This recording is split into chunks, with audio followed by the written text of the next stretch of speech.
On a high sandstone bench called the White Rim, above the Green and Colorado rivers, Black Crack cuts a deep vertical slot into Jurassic Age cliffs.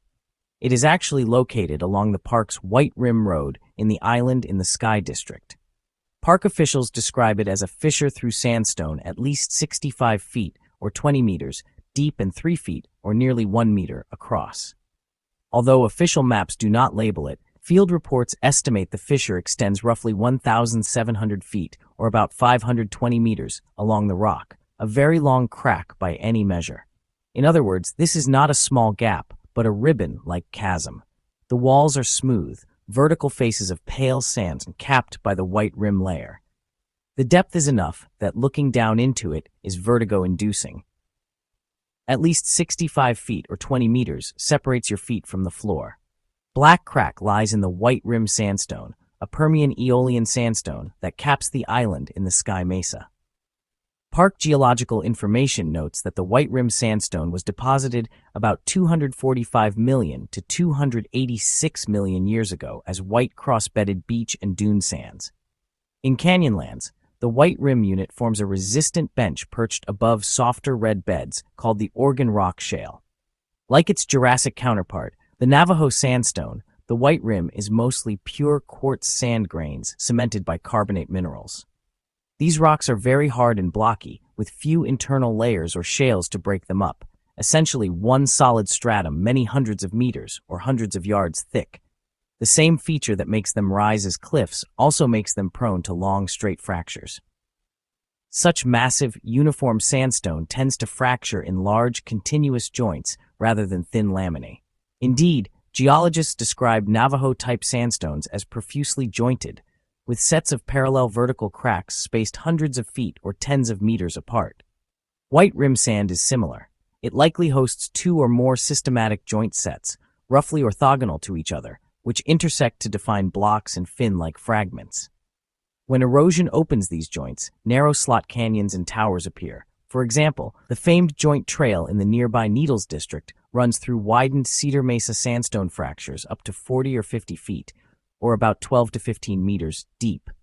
Black Crack is essentially a big slot in a similar sandstone.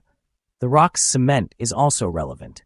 In these sandstones, quartz grains are loosely bound by calcite or dolomite and iron oxides. Over geologic time, groundwater and rainwater, which is slightly acidic, can dissolve the carbonate cement along a fracture plane. This chemical weathering slowly prees the joint open by removing the glue.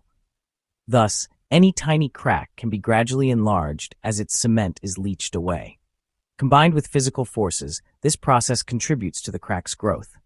Canyonlands sits on the broad Colorado Plateau, a region that was uplifted relatively intact during the Laramide orogeny about 70 million to 40 million years ago. Rather than being shattered like the Rockies, the plateau simply rose, tilting gently in places. In our area, uplift left the White Rim Sandstone perched far above the surrounding valleys.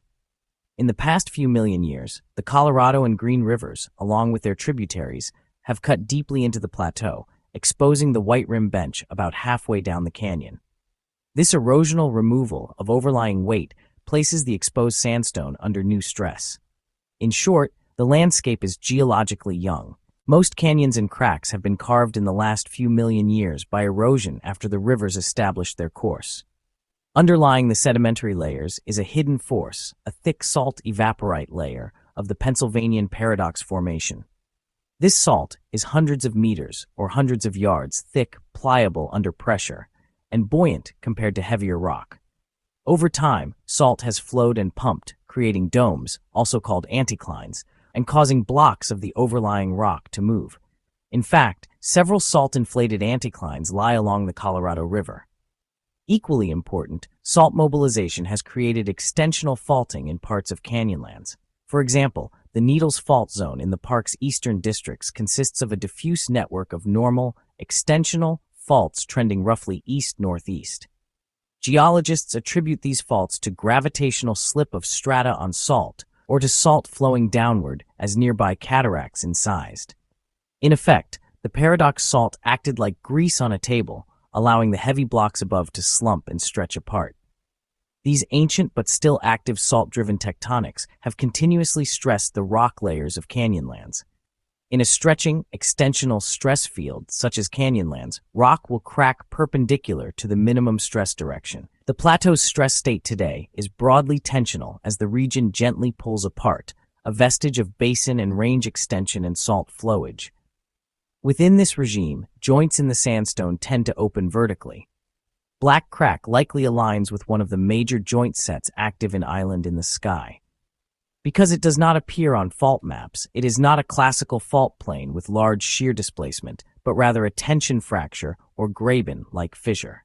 In other words, it is a crack opened by pulling forces rather than sliding along a plane. The Canyonlands National Park Service geologists themselves noted that the feature is a fissure through sandstone with no clear fault offset.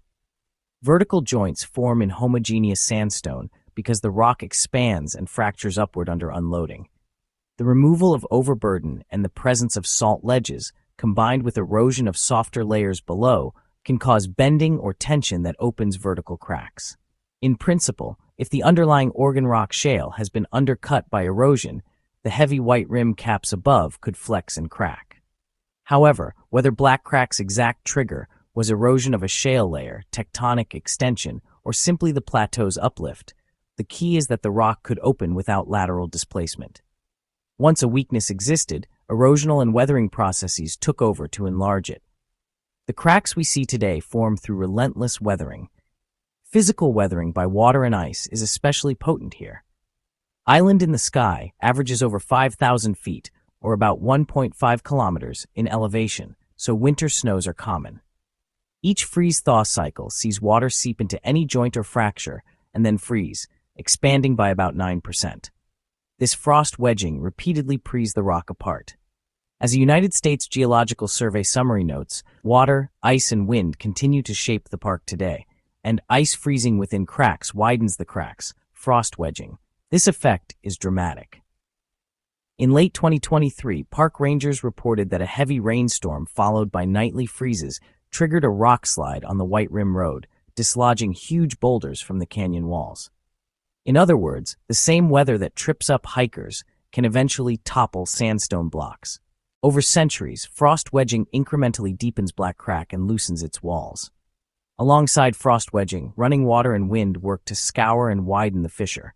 Rain in this desert is infrequent but intense. Flash floods can scour channels along joints, washing sand and debris out. Even gentle rain weathers sandstone, while wind-blown sand grains act like fine sandpaper. Chemical weathering also plays a role. Natural groundwater can remove iron oxides and carbonates, cementing the rock. Many ancient sandstones are cemented by lime or dolomite, as is the Navajo sandstone. As rainwater, slightly acidic, trickles through a crack, it can slowly dissolve carbonate cement, making the sandstone around joints crumble. In short, every flush of water and every strong windstorm chips away at the crack. Given enough time, nearly inconceivable on human scales, black crack will grow wider and deeper from these processes alone. Once cracks form, gravity tends to capitalize on them. Blocks of sandstone bounded by joints can topple or slide. Canyonlands frequently sees rockfalls where joints intersect the surface. The 2023 rockfall event on White Rim Road is one example. In general, as sandstone is eroded at the base, for example by undercutting Moenkopi layers or by groundwater seepage, overlying slabs can lose support and fail. Fallen blocks then expose fresh rock faces, which themselves can fracture further. It is possible that black crack formed in part by such a collapse. A vertical fissure a few feet, or about 1 meter wide but very deep, could result if a linear slab detached on both sides of a narrow strip. However, the crack's uniform width suggests a more gradual opening rather than a single large collapse. Nevertheless, small-scale rockfalls along its flanks may have occurred periodically, widening the gap. Canyonlands and the wider Colorado Plateau contain many examples of joint-controlled features.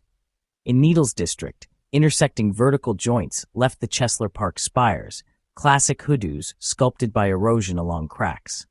The nearby Joint Trail is literally a hiking path through a slot canyon carved along a fracture in Cedar Mesa sandstone. Black crack is the Island in the Sky equivalent, a slot canyon created by jointing. It is not unique in being long or deep, but it is striking. For context, Roberts Rift, another Canyonlands fissure about 25 to 30 kilometers, or roughly 15 to 19 miles northeast, is hypothesized to have formed by a spectacular hydraulic fracture. In that case, a surge of overpressurized fluids and sand from the deep paradox salt layer violently ripped apart Paleozoic strata. Fortunately, Black Crack has no such dramatic genesis. It did not blow open in a single event, but was incrementally crafted by normal geological forces. Nonetheless, Roberts Rift reminds us that forces in Canyonland's crust can be powerful. Are the walls of Black Crack still moving? No direct instruments have ever monitored displacement here. Park literature and geological fault databases do not assign it any slip rate. In fact, as noted in geological discussions, it is unclear whether Black Crack is caused by a fault line. We must rely on analogies. Modern geodesy in Canyonlands shows very slow movement. Global positioning system measurements and satellite interferometry across the Needles Fault grabens suggest horizontal extension on the order of only 2 to 20 millimeters per year, or about 1/10 to 8/10 of an inch per year, during active river erosion. In contrast, any deep-seated tectonic slip is estimated to be under 2/10 of a millimeter per year, or roughly 0.008 inches per year. These tiny rates imply that if Black Crack is widening today, it does so at a pace of millimeters per year or less. In human terms, that is essentially static. In fact, given its narrow width, only about a meter or roughly 3 feet, any further opening of just a few millimeters would take decades of cumulative freeze-thaw activity to achieve.